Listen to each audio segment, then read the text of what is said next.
Mike Pompeo is not having a good couple days of news. The firing late last Friday of an IG that was apparently investigating him for multiple different reasons is sticking around, and it should, because every bit of this story stinks, including new developments that we will talk about today. First, this has to do with, we initially thought that the Inspector General, Steve Linick, might have been fired as a result of investigating Mike Pompeo using an aide to run errands and things like that. Then it came out that he was also investigating the decision to declare an emergency to allow for arms sales to Saudi Arabia. We found out a little bit more about that particular investigation. Secretary of State Mike Pompeo apparently declined an interview request for the State Department Inspector General's inquiry into whether that was an illegal move to declare that emergency to bypass a congressional freeze on arms sales to Saudi Arabia and the UAE, according to 3 different people. Mike Pompeo instead chose to answer written questions from investigators working for the Inspector General.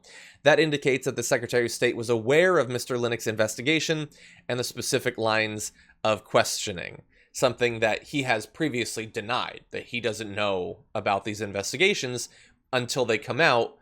Well, that's convenient. You already answered written questions about it, so you knew exactly what they were looking into. And between you doing that and the investigation being concluded, you pushed for the guy doing the investigation to be fired, which is, to a rational person, going to look incredibly suspicious. So you just figure one day, you go, yeah, I think I'm going to fire this guy based off of absolutely nothing. So let me just do it, and I have no knowledge of anything. And so when someone asks you, hey, so what about this investigation with the Saudi arms deal? You really think you can answer the question and think no one will see the evidence that you had previously rejected an interview with the same IG, but then sent questions.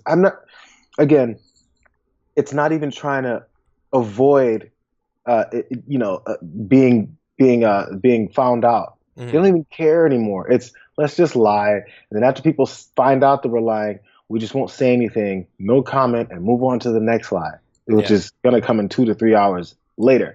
I'm not sure if he's going to be held accountable for this. Every time then he steps in front of a podium, someone should ask him, hey, so why'd you lie to us about not knowing about the investigation? Ask him straight up. Don't say, hey, what did you know about the investigation? Because he'll lie again. Say, why did you lie? Because it is a fact. We see it now. You've lied about it. Why did you lie? What are you trying to cover up? What's the problem? Yeah. Well, maybe he'll take cues from Trump and just refer to it as a nasty question. But yeah, it's a question that needs to be asked. And I agree with you that the odds of him facing real consequences seem low, especially because there's just so much of this going on that it's difficult to stay on it. So we're talking about this now. We talked about it a couple days ago. I had missed that they also fired an Inspector General in the Transportation Department that apparently was doing some investigations. That person got fired and got replaced by someone that Mitch McConnell, who is married to the head of the Transportation Department, has already vetted, and is an individual now that, at least on an interim basis, is going to be running a sort of subsection of the department and will be the Inspector General for that same department. So he is the person running it, and he's the person in charge of making sure that nothing illegal is being done when it's being run.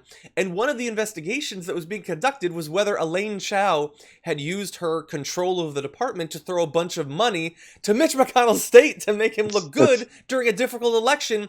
It is so thoroughly corrupt from floor to ceiling. Yeah. And how do you track it all? Yes. No, the thing is, you would think it was some level of complexity to the corruption. It's straightforward. It's not that Mitch McConnell has a wife that's the head of this, and then there's a roundabout way that some surrogate or maybe her cousin owns this company and he funded through her, and maybe we don't know this cousin's name because it's not a big name. We know these people's names, and it's directly going straight between the 3 big players. You got Trump, you got McConnell, and you got his wife. And then anybody who's interfering with that gets kicked the hell out. Again, back to the Pompeo thing, they don't even care anymore about covering it up because, we got people sucked into it and brain melts, and we have other people of power that are going to undercut anything else. Look, Department of Justice has been put in place to continue to provide cover. He bought the cops. It's a mob scene, straight up.